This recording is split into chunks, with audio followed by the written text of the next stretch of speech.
So my people doing time, exhibit, juvenile, y'all need to wake up, everybody. Nature, gyro, reptile. Come on, look, bring the heat. I'm inhumane, living in this house of pain. Stuck with 1,000 street hustlers down on their luck. Repeat felon, caught with the death I was selling. And for the past 3 months, yo, I can still hear my victims yelling. But I can't listen to my conscience, it's nonsense. If I didn't shoot, I'd be the ninja in the suit, in the box under the ground. Fox chased by the hound, like permanent frown. Exhibit get down by lifting iron by the pound for the tough individual. Run his mouth, throw some hands with the general. Walk one day in the shoes of a criminal. That disease keep the luxuries to a minimal. I'm not talking about weed, jewels, and Bentleys. I'm talking about. How would you see today's panel ruling on that decision? Today's justices. I think that if we get into that courtroom, they're going to side with us. You're trying to build a prison.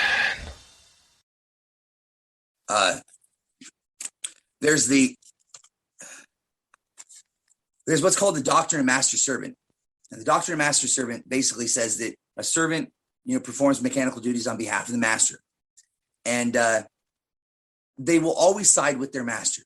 So in the case of the judge that works for the state, obviously that judge is going to side with the state because that's his master. He's going to act in the best interest of his master. He's not going to side against it. So we see that happening all the time. But the federal government's different, right? When you get to the Supreme Court of the United States, their master is the United States of America and the preservation of America. If they choose to rule against this, America doesn't exist anymore. Constitution doesn't exist anymore. Maybe it never did. It never did. You're right. It hasn't. We need a rebirth. We need to start over with this country. The whole country has to start over. We were doomed to failure from the very beginning when we chose to maintain our property, when our forefathers chose to maintain the property and not give up and not release the slaves. And when you say that, right, partner, and it's like, who's gonna do that? You know what I mean? Who as the American citizen is sitting there and they're driving around and they're on their way to work and they have their football and they have all their sports and their luxuries and their house. Who in their right mind is gonna say, you know what, let's just wash all this and just start over but you're absolutely correct. That is what needs to happen. Yeah. So our Lord Jesus Christ, when he came and he was doing his work, he wasn't sent to the people that had jobs and houses and cars and money. He was sent to the hopeless. Because if you want to create change, if you want to do something significant, who better to go to and to enlist than those who are hopeless and ripe to be filled with hope? He knew that those were the people that he needed to go to. Those ones that were being oppressed, those ones that were cast out, that were the criminals, the prostitutes, the drug addicts. Those were the people that he was sent to because those were the ones that were going to help him bring about change. When you have a house and a car and a life and all this, you don't want anything to change. You don't need anything to change because you've accepted your life and status quo. You've accepted mediocrity, and change doesn't come from that. If I were to go out and I would want to do something like this, what I'm doing, if I would have spent my time, with the people of the United States trying to convince them that we need to change, I wouldn't have gone anywhere because those people they don't need hope. They're already full of something, right? I had to go to the place that I went to. I had to go to the place where you have hopeless people because those people, they rallied together. I mean, every single person I talked to, 4,000 people petitioned with me. Every single one of them believed in it. They didn't think it would actually happen because they've never had justice exist within their life. They've never had freedom, but they believed in our laws. They thought that, okay, what if this does happen? Right. I mean, if we read our laws right now, and like I said, that's what we're to believe in. We are to believe in the one law that rules over us. Right. We're not to believe in judges. Right. We're not to believe in what they tell us. We're to believe in the one constitution, the one law that rules over us.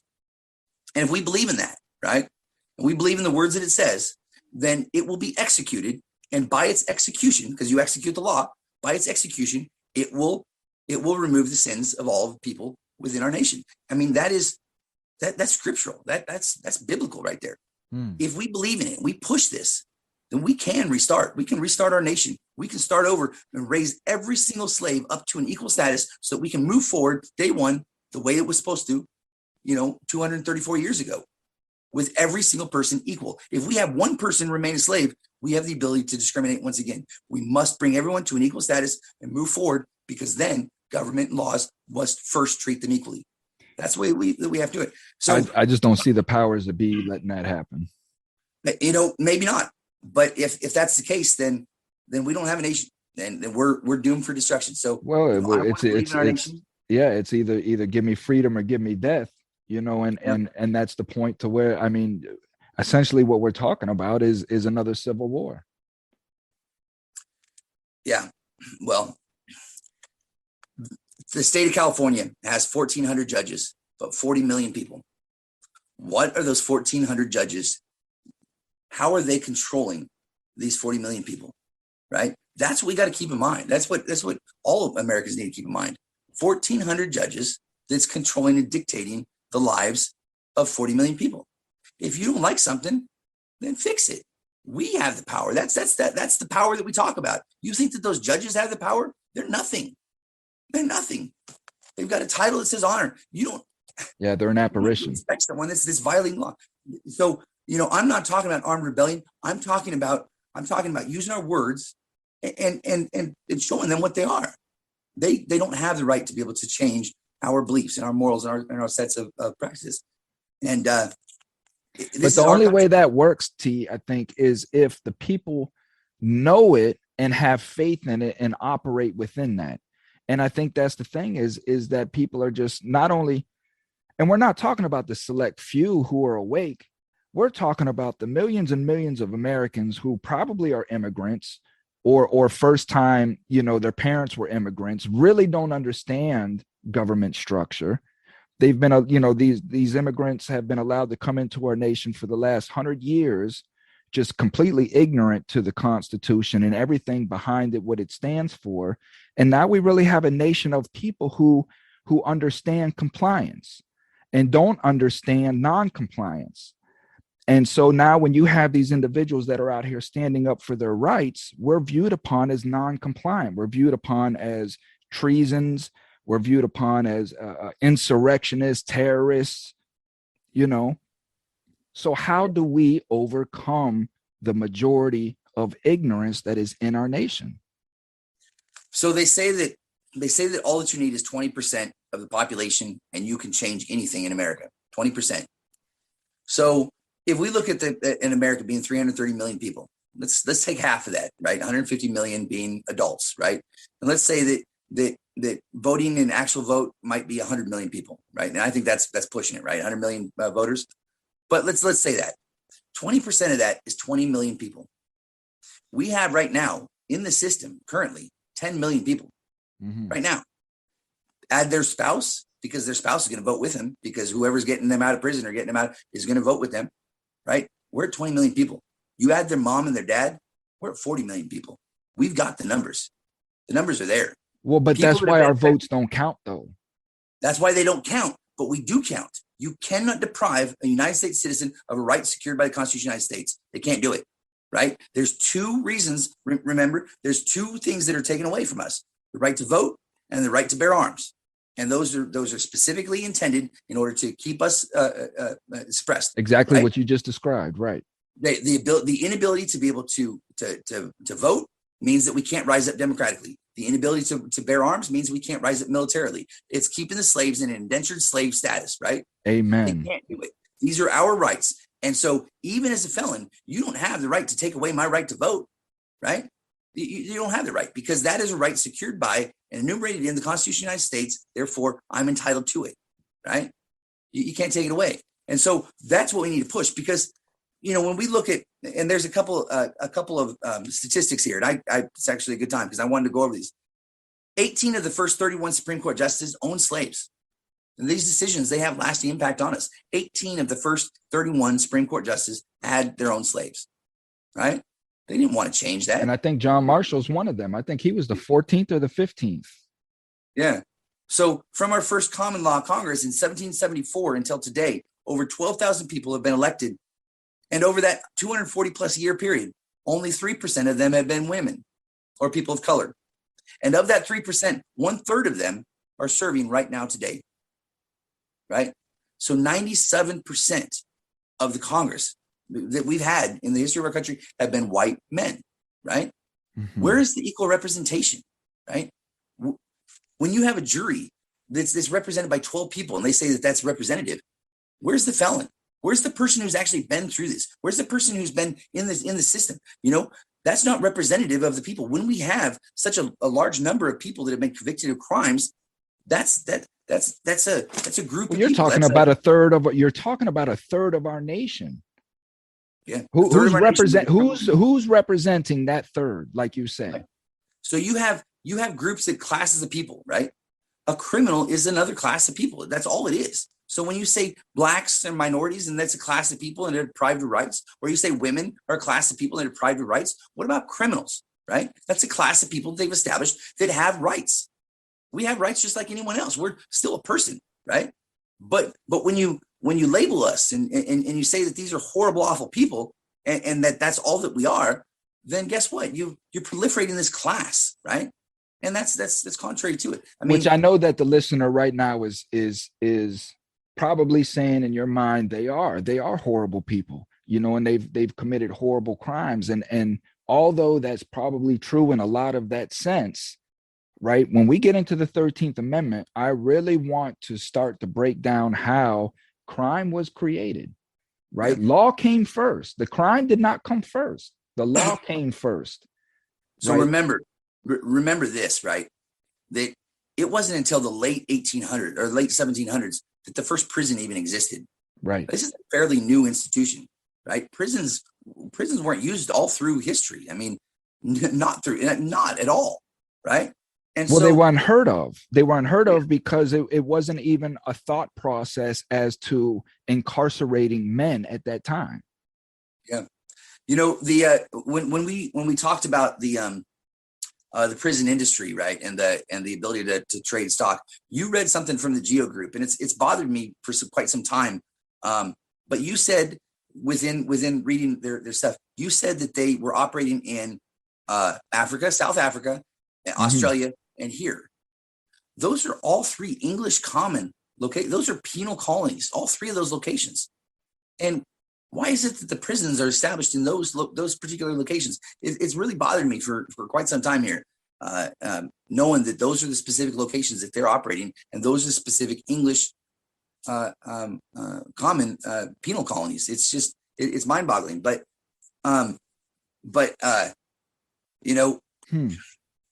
we I lost my train of thought there. But well, we're talking. I mean, that's a. I never made that connection. I did not make that connection, those are all English penal colonies. But we were talking about the establishment of the industry, right. And so prison industry is relatively new. It's not. It hasn't been around for well, no. History. And the reason why I wanted to bring that point up was for the fact when I say that crime was created was again after the 13th Amendment and the labor force was lost on the railroads and your these big corporations that were being built all along the Sun Belt in the South, right? They had to create laws because the 13th Amendment did not abolish slavery, it legalized slavery. So they had to create the laws in order to build their workforce back up under now the legalized slavery. So they created laws. They created, if you did not have a job, you went to prison. Well, who was hiring a black man at that time? So where did the black man go? He went to prison. So they were just going around, just picking up swarms of black people and sending them off now to prison. Right. And to build the railroads. So the reason why I bring that up is because that was, as Tanawa has said, the foundation of what we have today, which was laws that were created to incarcerate people. Right. And the laws have just accumulated over all the time because the crime just accumulated, the oppression accumulated, which resulted in crime. And this is where we're at today. So the reason why I make that, just let me finish this here real quick, is because the reason why I make that is because we look at the criminal now, as Tanawa said, well, we don't talk about criminals in this because they get what they want. And I just want the communities to understand that this whole thing was created. It's just been a hamster wheel. And the only way to overcome what Tanawa and I are trying to educate the masses on is to change that thought process from this is a criminal to this is somebody that was caught up in a system. Yeah, absolutely. You know, there's specific drivers behind it. And so, you know, all through history, slavery, it's done a couple things. One, it's reduced the working class. It's eliminated the middle class. Two, it's always removed the father figure from the family. And what happens when the father's eliminated from the family? The family is poor, right? I mean, they end up poor, and then when they end up poor, you have these socioeconomic issues of the children. So, you know, when we look at the statistics that if you are a child whose parent is in prison, you have an 80% likelihood of going to prison yourself, right? More than likely you're going to go there. And so, you know, the old saying that hurting people hurt people, that's what's happening here. So when we have someone that hurts someone else, and then we just take them and put them into a hurtful situation, we call them a piece of crap, and then they go to prison, and then we let them out and say, okay, well, now you got to be better. It's a penal-based system. It's a vengeance-based system. And so we're not actually helping that individual do anything, be any different, right? That's why I say that what we have to do is we have to stop looking at what the people do and start looking at what's been done to them. Because when we look at what they do, all we see is a monster who's committed this crime and who needs to pay for the things they've done, right? That's all that we see right now is this individual and the things they've done and how they have to pay for it. But if we stop there and we go back and we look at what's been done to them at some point in time, as a child, as a husband, as a mother, whatever, and we look at that point in time, long before the crime, right? We look at that. Now we want to help them. Now we want to fix what is hurting them, and we can see why they did what they did because of this, right? We need to care about these people enough that we actually heal them so that they don't hurt anymore, right? Because people that are happy don't hurt people. And I want to add to that right there because, and I know, again, people are rolling their eyes. Oh, here goes that victimization bullshit, blaming our parents, blaming our environment. But you have to understand the social economics behind this prison industrial system. So when you're again, I was just in a high school a couple weeks ago, Tanawa, and it triggered me. I went into a high school and it triggered me because I'm a lifelong felon and I've been incarcerated many years. This actually gave me anxiety. The heavy doors, the high chain link fences, just the whole structure of this school, the paint, the tile, the whole ambiance of our schools, public school systems, the pressure that is put on the lower class and the poor class. We're working 60 to 80 hours a week just to maintain bills. There is no standard 40-hour week for the poor class. And we have to do a side hustle, Uber or DoorDash. And where's all the elements of crime placed at, Tanawa? In the poor communities, the strip clubs, the bars, the casinos, the gun shops, the alcohol shops, all of this stuff is only in the poor communities. Right.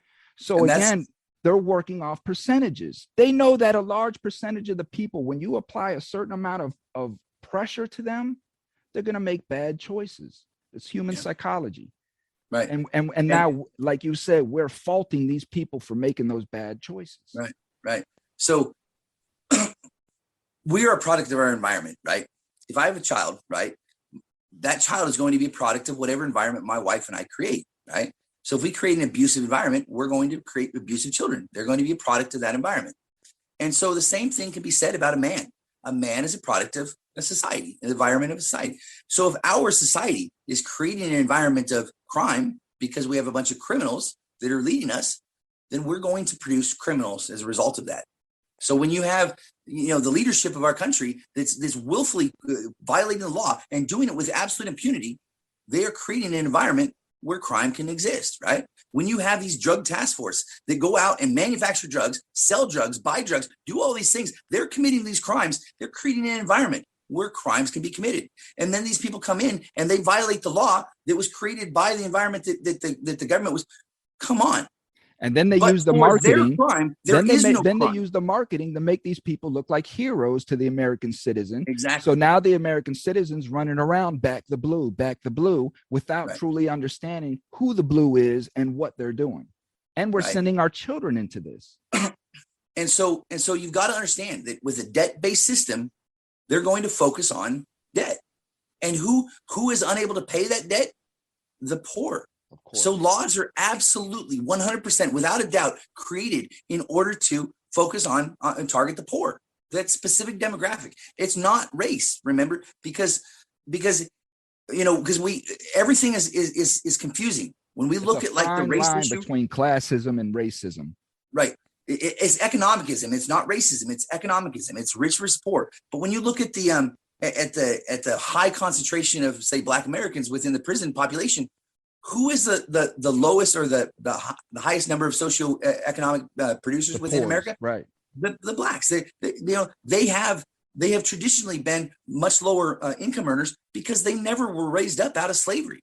They were never allowed made poor, of course. And so if you look at this, at the economic, the socioeconomic positions of and ratio of Blacks versus whites within a community, I guarantee you that if we did that analysis, we would see the same ratio or similar ratio within the prisons. That's the reason why there's such a high concentration of Black individuals, not because it's racism, not because we're targeting them, but because they represent the poorest within our communities. And therefore they're going to have much higher representation within the justice system. That's why I say I don't believe that the system is racist. Right. But the system definitely allows for racism to occur because you're being subjected to one individual. And if that one individual is racist, then that absolutely is going to feel like you were the subject of racism.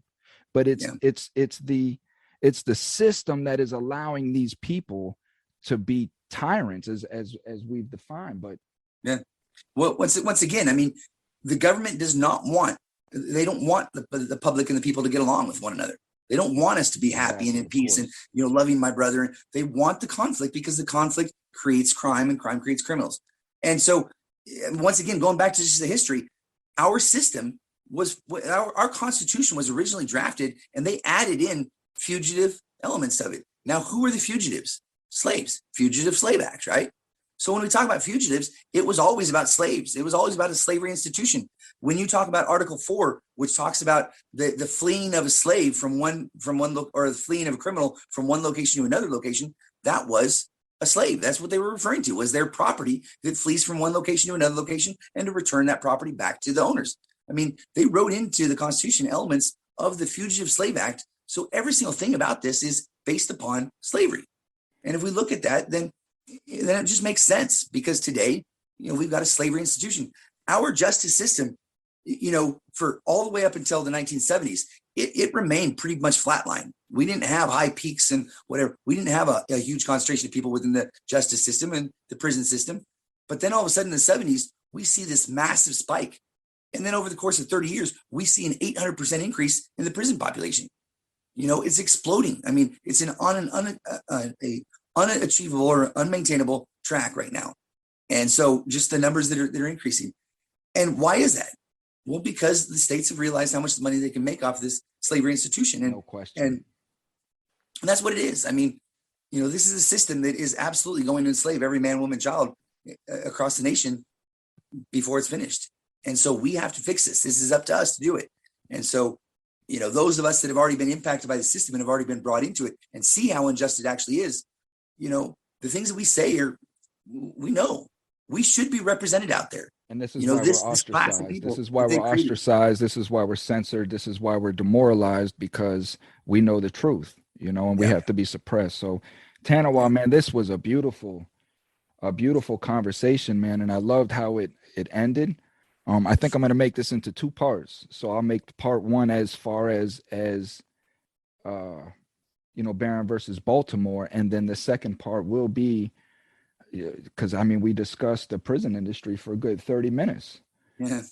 But this is when we say that prison is a business, like, I don't want this to be a cliche that people just say, oh, well, prison is a business, no, damn it. You have to understand what that really means and how that is intertwined into our society today and how we have 3 million people close to incarcerated, plus 10 million in the system. And who knows after that? And who even knows how much money is being generated, because there's not even stats on it. They're not even taking statistics on it. It winds up being discretionary funds at that point. It's completely in the air. It can be used for anything that they want to use it for, and they do it all the time. We got to be talking at least, I don't know, hundreds of billions of dollars every year. $600 billion is the estimate, but the $600 billion is not just for the system. We're talking about loss of production of labor from all these individuals that are in there. We're talking about the impact to the family and once they go have the lower socioeconomic stability because it's a single mother, family and without the father. I mean, slavery destroys countries. It destroys nations. Or even the other way, because we're locking up women more than at the same rate that we're locking up men now, which is unheard of. So we have men. I don't want to leave the men out here that are in broken homes as well. Single fathers trying to raise their children as well. The reason why the women are being locked up is because once you have created a female slave, her children are subject to slavery as well. They're to be taken. You can take a child from a slave woman for any reason whatsoever, and we see it all across the country by CPS. They're just taking the children. I mean, if you're a felon, your kids are getting taken. That's a very, very good point. And that raises the question as to these women that are being raped in prison and having children. What are happening to these children? Where do these children go? They just get written off as wards of the state. But what really happens to these children?